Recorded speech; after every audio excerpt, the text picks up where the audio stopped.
continue sa aton nga pagpamalandong, no, sa sini nga bulan, no. And we sa mga previous nga Sunday, madamo na kita sa mga natalakay, no. Kaya kilala naton according kay Pablo kung paano ang Dios nag-supply, no, sa mga kinanglanon niya while sa araw siya sa prisuhan. So, sa sini nga aga, hindi mo naman magsugpot sa mga puntos ni Pastor, but may ari kita dire sa pila ka mga butang na makita, no, ang mga important na mga butang sa sini nga passage in Philippians chapter 4, verse 19. So, ano nga ini nga passage, pamilyar sa atong tanan. Sakto man. And my God, everybody, and my God will supply all my needs according to His riches and glory. And sometimes, ginakuta ang ini ng mga dalanon na binagid kung wala na ta pilig amon. Amen? O na. Ginakuta ini nga mga dalanon kung wala na kita mga allowance. And my God will supply my allowance. No, muna siya, diba? And sometimes, ang ini man nga bersikulo, ginakot man ini, like for example, nga ara ka nagpala sa kinawad-on mo.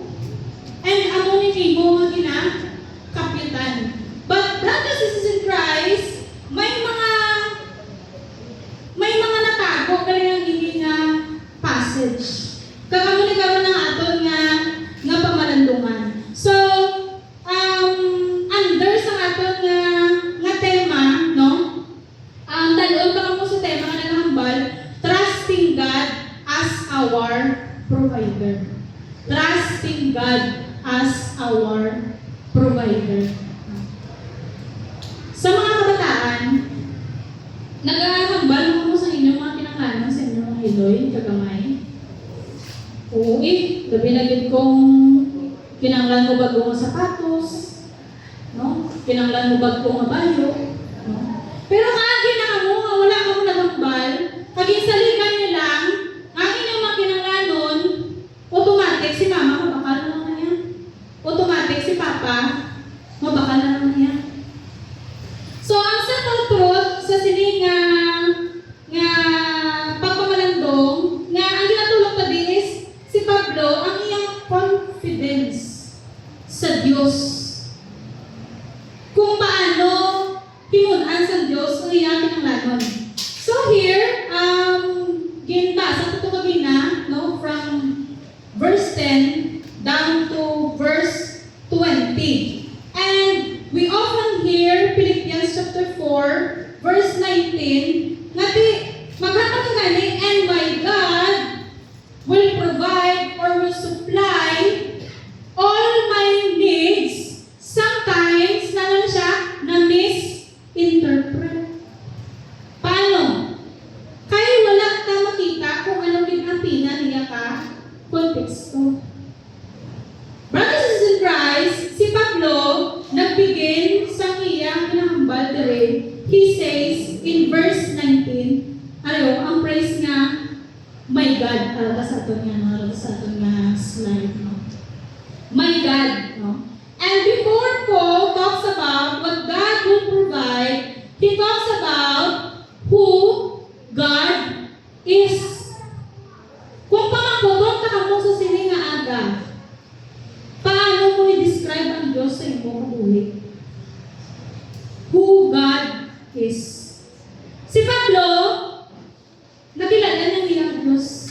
That's why he used ang siningang phrase, my God. No? So, his confidence was not based on having everything na may aral siya, but his confidence was based on knowing God. Mga young people, kilala niyo naman iba ng inyong mga mama at papa? Ha?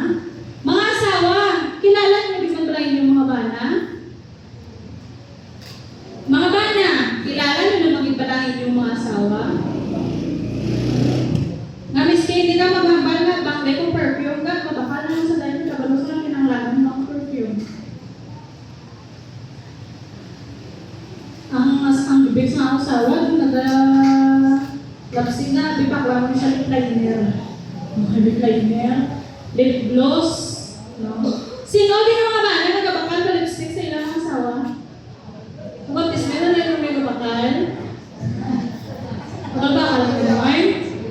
May Watson di sa may ano? Sa may silay? No? Lipstick. Okay. Sige. So, tanong-tanong no? The world behind this text. Ano na ginambal? Philippians chapter 4. No? Next slide, please.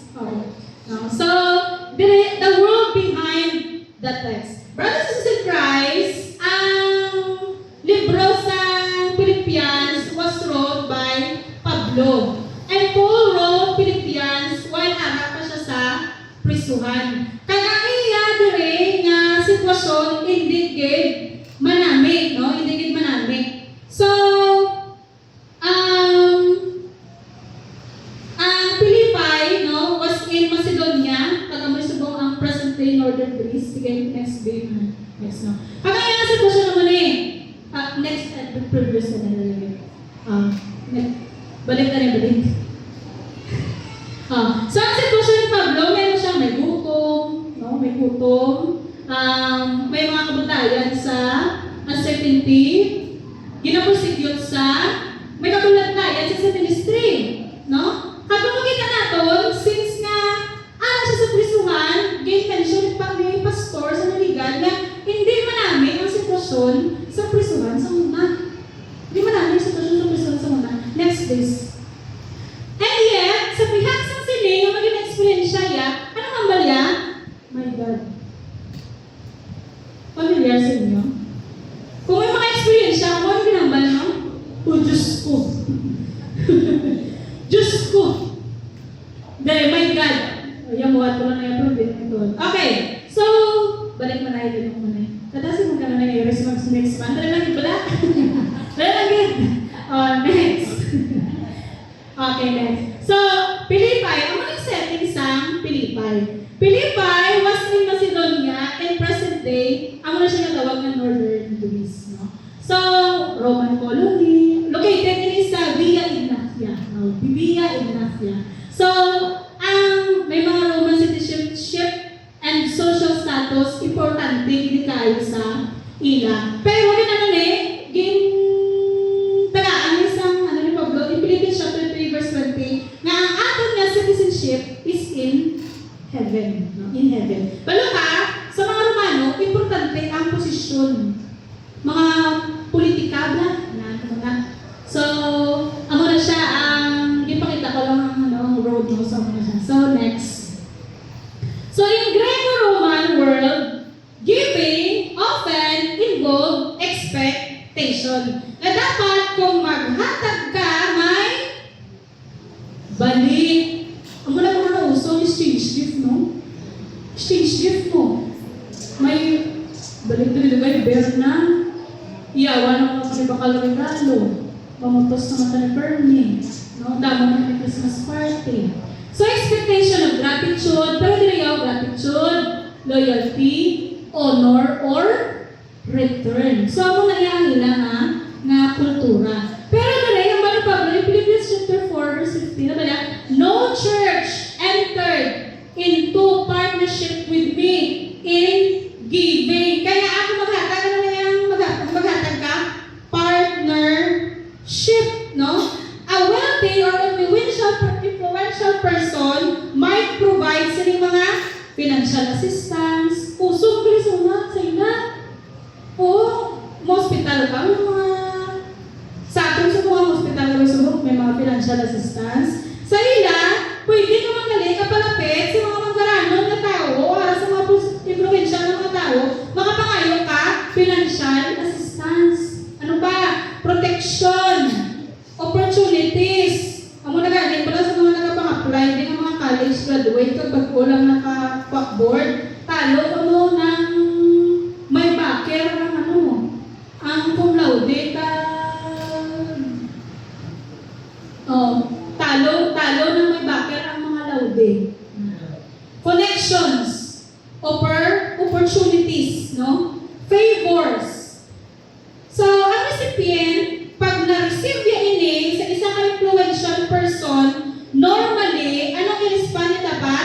gratitude, loyalty, ano pa?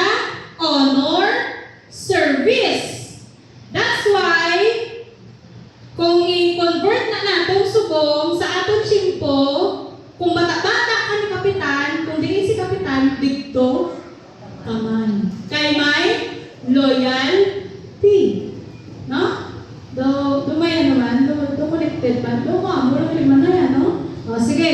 And sometimes, you need to return gidya sa exact man nga or literal nga pabor na iya kinatag sa imo.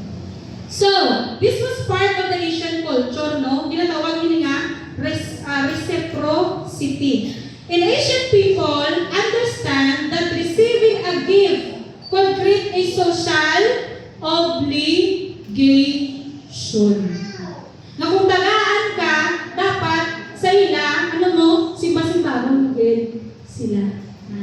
So, but si Pablo, gin-change siya ini. Instead, si Pablo nang balya, the Philippians, naghatag kay Pablo sa maaral sa prisuhan, but Paul doesn't say, nga tagaan niyo ko, now ang Diyos may utang sa inyo. Hindi ako sila. But, ang iyan ipakita, that instead, he described the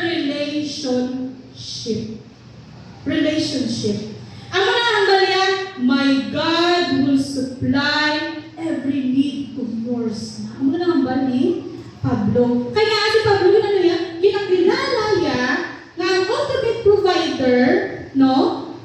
Ang Diyos, hindi ang taga-Pilipay.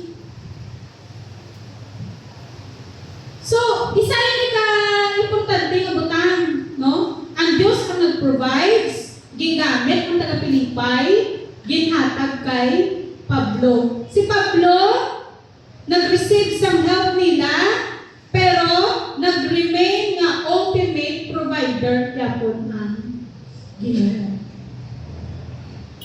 So, in Philippians chapter 4, verse 18, tuloy ko naman. I have received full payment and more. I am well supplied. Your gift is a fragrant offering. Ano ang description ni Pablo? A sacrifice acceptable and pleasing to God. Ang paghatag sa taga-Pilipay kay Pablo, their giving was partnership in the gospel and act of worship. Kasi nga ang pagbulig na galit pala sa parehos naton na Kristohanon, hindi niya nga nagbulig ka kaya parang close na tayo. Ay si Miga, ano lang ako, Migawon kay grabe niya siya magbulig. Pero hindi niya sa manatag. But ang gusto ni Pablo, ang relationship between believers, ano na siya, ang giving partnership. Partnership, no? Hindi niya, doon may utang na loob ka pala. Hindi na siya yung sila partnership. Next. Sige. So, in ancient, no, some time nila, pero hindi taken ini sa mga previous year lang, no. Amo ni siya ang itsura sa mga prisuhan sa una. Ruins na ni siya, pero at least mabuligan na kamo kung paano nyo i-visualize ang prisuhan sa una. Kaya kung makikanta, wala na bintana. Wala CR. Wala na daw may katulong, marasyon. May prisuhan mo. Ang cover na ligad ni Alex Gonzaga, ang prisuhan mo natin sa mga kortina. May yellow, may pink, naka-floor wax ang sa loob. Oo, tutuot. Ang pagkaon, tinula ng manok. Doon pa priso ng manok. Tinula ng manok. Tapos may opportunity pa sila mag-negosyo. O, sa income ko sila sulod prisuhan niya. Kasi no, di ba pa priso? So, Paul had experienced imprisonment in Pilipay. Pero araw-araw na. Pagsulat ni Pablo sa libro sa Pilipay, wala na di siya sa Pilipay.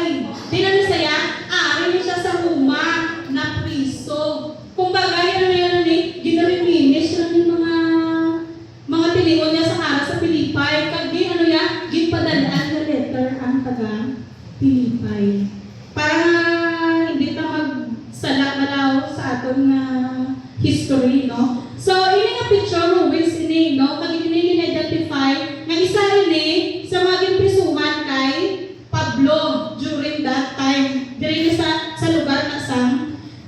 Pilipay. So, si Pablo was living in a difficult situation and Paul was in prison when sabi yung sulatin ng Philippians. But, remember, this is not necessarily nga sa Pilipay siya na priso, no? Paul had previously experienced sa pagka-priso in Acts chapter 16. Kung nagbasa ka na sa Acts, aral na na, sino lang upod ya? Si Silas. Si Silas. Ginano sila? Publicly, ginsakit sila. Publicly beaten. Tapos, gisulod sa prisuhan. Placed in the inner cell. Kagina sila, fasted in stocks. Kanila nga sitwasyon, indigid, manamig. Pero sang atuto siya sa prisuhan, ang may isa ka church nga respond sa ilang, amo na ang church sa Pilipay. Padala sila sa pagkaon. Padala sila pagkaon.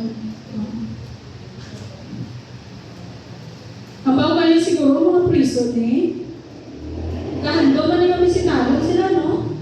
No? Gahando man sila bisitawag sila. So, it acts as something. Paul and Silas, no, were not sitting comfortably in prison. Mayo pa gani sa mga prisuhan. Kaya kung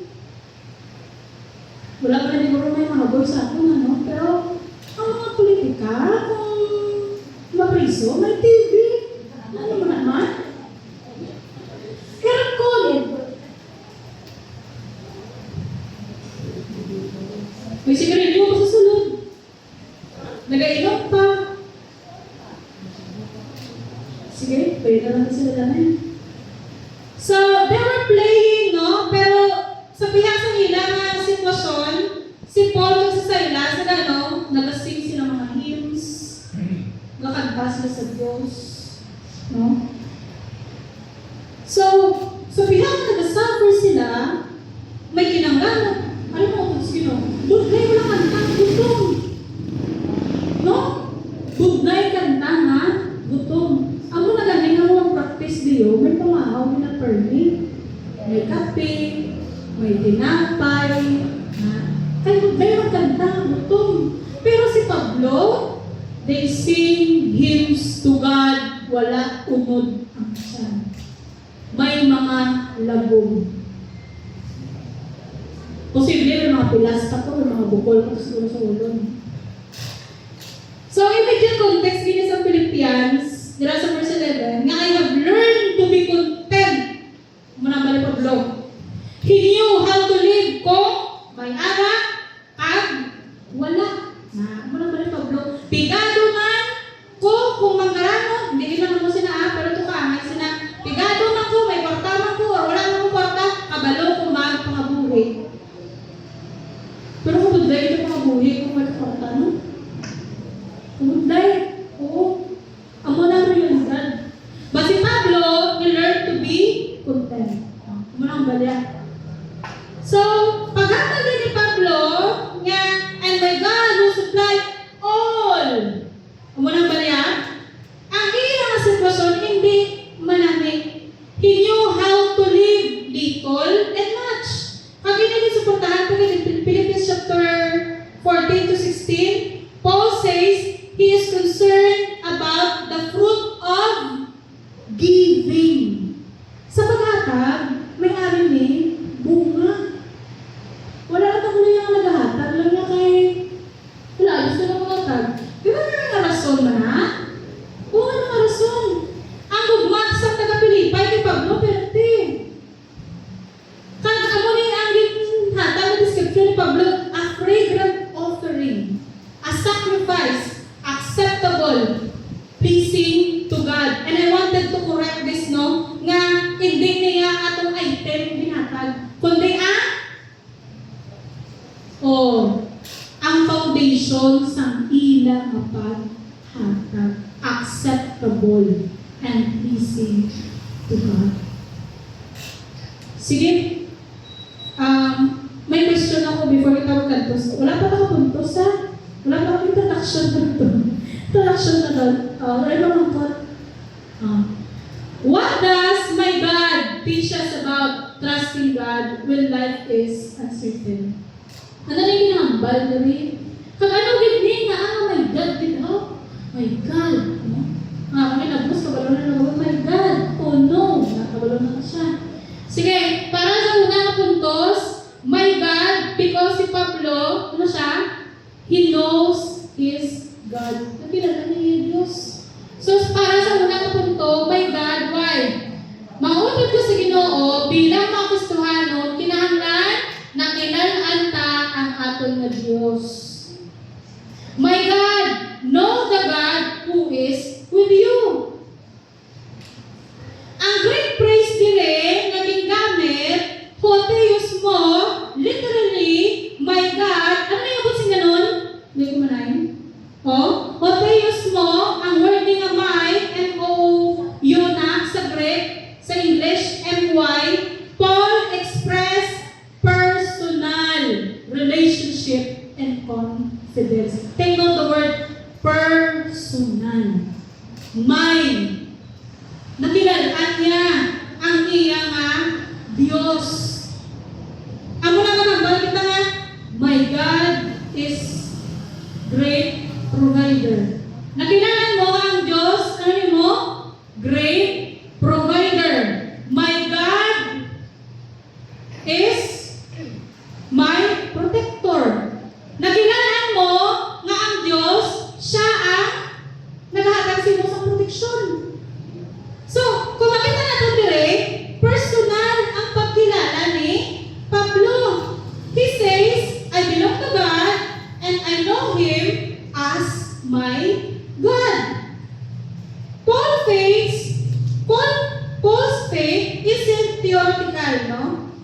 He has experienced God in sa anong pumaagi. Na-experience siya ang Diyos sa iyang mga suffering, sa iyang mga pag-antos, sa iyang ministry, sa iyang pagkapriso, sa iyang sa tingong nagutom siya.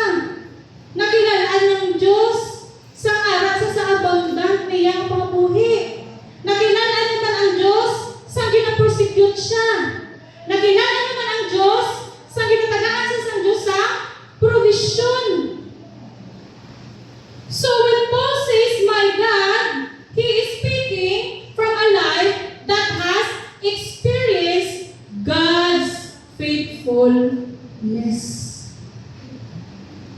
Makahambal ka lang ang Diyos na naimunok sa imo kinanglan. Kung na-experiensyahan mo, mag-imuntan sa Diyos ang imo kinanglan. Amen. Oo. Kaya kung mag-hambal ka, mag-imuntan sa Diyos ang imo kinanglan, pero wala kong na-experience siya, hapaw na. Makahambal ka lang ang Diyos nag-ayo sa imo kung na-experiensyahan mo, maging ayo ka sa Diyos. Personal. Ang experience pa po personal. Amo ni ang iyang pruweba, ang nakabasa, kilala iyang iyang Diyos. Tinita, sana ito pamaagi na nakilala ang karakter sa Diyos.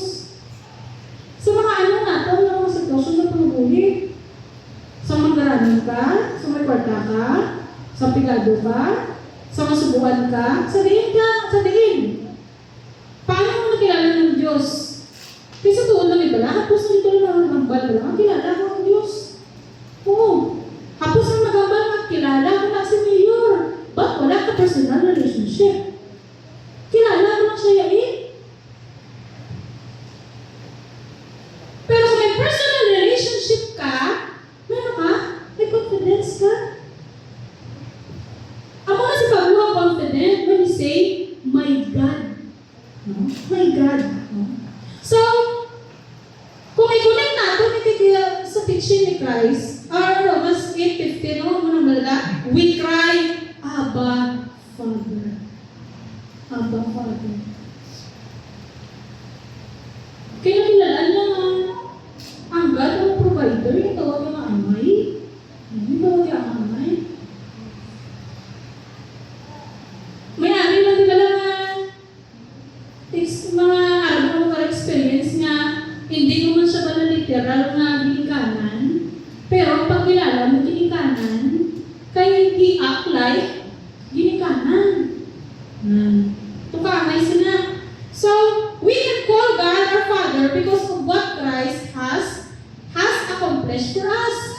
Jesus bring us into reconciliation with God. Therefore, my God is possible because of Christ. Because of Christ. My God, kami nga ginako. Pero ako na kinayabot sa naman. Ikalawa, another, my God yapon. Pero may sugpo na. My God will supply. Trust the God who knows your need. Gasaling man ka mo nga, dasong si Mana, may murang sa Diyos atang kinalanon. Amen. Kung manay, pulbaan mo ko kay dasong si Mana, matasinto mo. Pero kung gasaling mo manay yan. Sige. Okay. Ang word ni balang need bala, no? Ang record sila is kreya. Kreya. Ang musika na sila is necessity. Needs. Lain si needs, kag si wants. Amo na yung mabibusali dito sa mataman mo. Ano ang kinalain sa needs kag sa wants? Literally spelling, no? Pero kung tanawon naton, aga confuse kita diri kay needs kag kay wants. Kinahanglan ta magkaon? Yes. Pero kinahanglan di pala kababoy ang kaunon? That is wants. Galing ba si tinang mo maglagak wala to sa baboy mo? Kinahanglan ta magsuksok bayot? Yes. Pero kinahanglan di pala makrakta? Kag swimsuit? Depende, no? Mga unod ko sa Ginoo, Paul doesn't say, God will give you everything you want. Kis-ain justice ang pag-quote sa Philippians chapter 4 verse 19. Oo, injustice. Kasi si Paul kasuffer niya. Pero gingo ko na kay tungod na ano ka? Kung ano ka mga kapal mo He says every need. Pag ang need nato, basic needs ng tao, aral na sa klase sa muna, shelter, food, clothing, ano pa? Lambing, no? Clothing, muna na lang. So, the distinction matters. Paul had experienced poverty and abundance. Therefore, God's provision does not mean a Christian will never suffer. We will experience gyapon sa siling butang, pero mahimulan ang aton kinahanglan. Amen. Amen. Mabundayan ta, pero mahimulan ang aton kinahanglanon. May mga kasubo, pero mahimulan ang aton kinahanglanon. May mga failure, pero mahimulan ang aton mga kinahanglanon. Paul himself suffered. God's provision means God remains faithful to His people and supplies what He knows they need according to His wisdom and purpose. Amo man ang ginatudlo pala, Matthew 6:31-32, Jesus said, your heavenly Father knows that you need them all. Amo lang yung kinahanglan, no? Kag kinahanglanon niya na. So that's why He teaches us not to let anxiety become our matter. Kaya may mga Kristiyanon na kakaprito na din sa promesa sa Diyos, pero pang pinalibog. Oo. Stress ang pinalibog. Si Jesus wala man nag-promise ang a life without difficulty mo. Amo na ganyan, balang nila Matthew 6:33, seek first the kingdom of God. Ang priority dire, God first. Galing kay ano na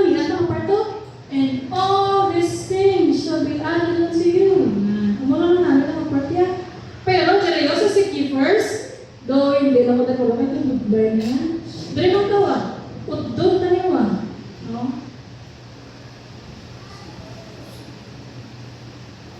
Ang priority, God first, hindi comfort first, hindi security first, hindi na siya mo, hindi money first, kundi God first. Sa practical na reality, sometimes God's provision comes through our work, sa atong panimalay, sa atong church, sa atong friends, sa mga opportunities naton, wisdom, sa mga unexpected help na sa atong palibot. And sometimes, God's provision is the strength to endure a difficult season.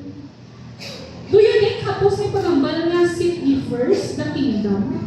Upod na daang kabugnayan. Di kung hindi ka na lang mag-endure, do you think all these things will be added unto you? Hindi. Paul's own life demonstrates in him. He was not always delivered from hardship. Pag ang isa pag-inaluyag na i-correct ang mentalidad sa ato ng mga gustuhanon, hindi sa tanan nga tion, i-deliver kita sa Diyos sa hardship, and that is reality. Nga kasi Pablo napunggan to pagpatay siya, okay naman. Si Isaiah, sa giniwa to sa dere sa tunga, ako napunggan to, wala. Sometimes ang hardship hindi na makapugong, pero hindi po si Manon na wala na diraan Diyos. Mag-prosperity gospel na nakaroon. Tanan na kabugnayan. Malapuwasan. Mga utod mo sa Ginoo, ang muling realidad sa mabuhay sa Misuanon. If we really understand sa ginatawag ng Christian life, sometimes in hardship, no, hindi tayo maka-escape. We need to endure. Ano ba yung sinunggong endure? May ilonggo na manalo. Batas, no? Magbatas. Yung may ginantos yung kita sini, okay lang na? Okay lang na? Kaya kung hindi ka magantos, hindi pa na siya be part sa atong Christian. Part din na siya yan. Hindi ka pwede nga, hindi ka pag-include. Pero, sa iyo magantos, alam naman yung upod mo ang Ginoo. Amo lang naman. So when you don't know the problem will be solved, no? Nag-ano ka? Nagpapanik ka na yun? Do you become bitter? Or, I don't know how, but I know my God. God will supply. God will supply. And I believe na pag ang body Pablo supply, hindi lang niya material na bukang niya. Emotional, mental, spiritual, amo na rin ginahambal. Ikatatlo. So, my God, the ultimate provider, not by circumstances. Samala, and my God will supply our needs, according to His riches and glory in Christ Jesus. Kapag tanaw natin yung riches wala ang iya ini nag-record is Plutus. Both sila abundance. Materially or spiritually. Kaya may ang isa ka wrong thinking at mindset nga pag-ambaga ng supply, yung material na yun, no? Oo, pagkaon tayo, bayo tayo, salakyan tayo, balay tayo, pero ang kinambal ng supply, pwede material, pwede spiritual. Ang mga ginambal. So he says, according to His riches, our resources are limited. Sakto? Ang inyong subong unod sa inyong bulugasan hasta pila na kabulan. Ha?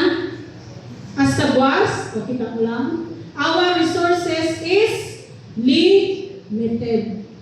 Ang inyong mga savings account hasta pila na katuig. Ang atong resources limited. Pero ang Diyos, kamusog po na. Unlimited. Don't text mo lang, talk in text. Unlimited. Sakto na, no?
preserve na food. Ang karne nila, lagi na patig-ano nila. Di ano ginabi nga, ang magaling ang balik pagluho, and my God will supply, tapos nakakubos. Ano ko na ba? Pero more than that, really, ang buo sinanon Pablo. So, the greatest question isn't, will God give me what I want? Sa pagpala nga give me what I want, ang paborito, kita bala, gain niyo ko, uban. Ay, kaluoy sa mga tigulang, waan tayo uban. No? Pinapawaan tayo uban. Give me what I want. No? Pero, ang ginahambal din ni Pablo, the deeper question is, has God already given me what I need most? Oh, ito sige, no? Ano ginawa? Anong binalitin ginungan? Ha?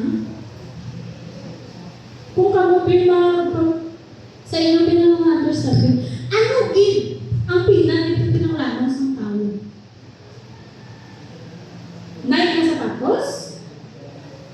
Namin na bayo? And the answer is, kung may tulsi, kung may mga tagot na tulsi, Christ, ano na pinanatag sa pinanglanan ng mga tao? Si Kristo? Through Christ, we have forgiveness, salvation, reconciliation, adoption, eternal life, hope. Ano man ang pinaka-pinanglanan natin? God's greatest provision is not something God puts into our hands. Magaling yung mga nag-andang permit sa atong kamot, doon mo nag-isa, nag-blind man sa aton, na abit namin natin, amo ng atong kinanglan. So, meron din nga tawag nga patronage and the Christian life. This is where the Asian culture becomes very practical. In ancient world, ang mga patron naghahatag and ang client ma-receive. Ang client owes something in return. Pero diri sa gospel, gina-change dire. Bilang mga Kristohanon, ang Diyos ang naghatag, kita ang nag-receive sa grace, ma-respond kita gratitude, kag ihatag man sa iban. Amo na, no? Amo na ang aton nga paghatag. We don't give to manipulate God. Oy, God, naghatag ko da. Huwag ka, Lord. Naghatag ko. Hindi ka manipulate ang Diyos sa aton mga paghatag, ha? God owes me. We give because, take note of this, God has already been gracious to me.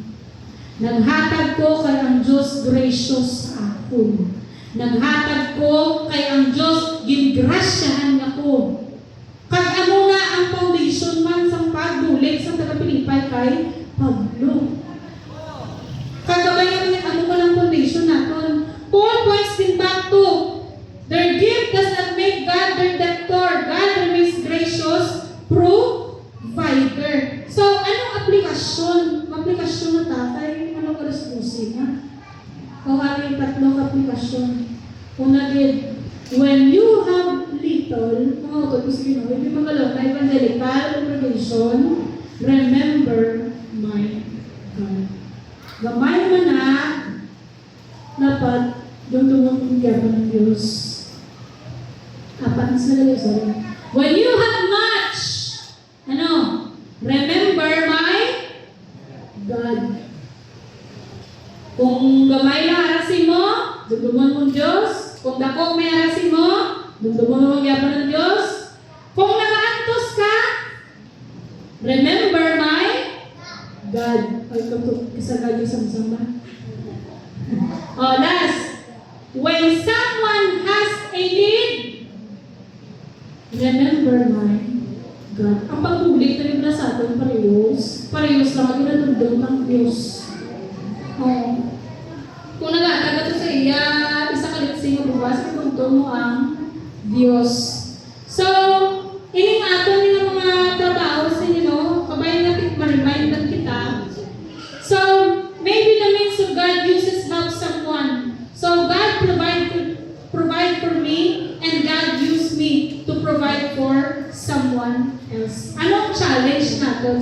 semana. Kakabay niya, amo ni mabili nga ako sa inyo. Challenge natin sa inyo semana. Buong nabili na dito.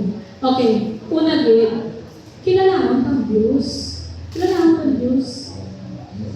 Kagsaligan mo ang Diyos. Ikatwa, serve your God. Nag-use mo sa word na your kay para mag-connect ko sa inyo.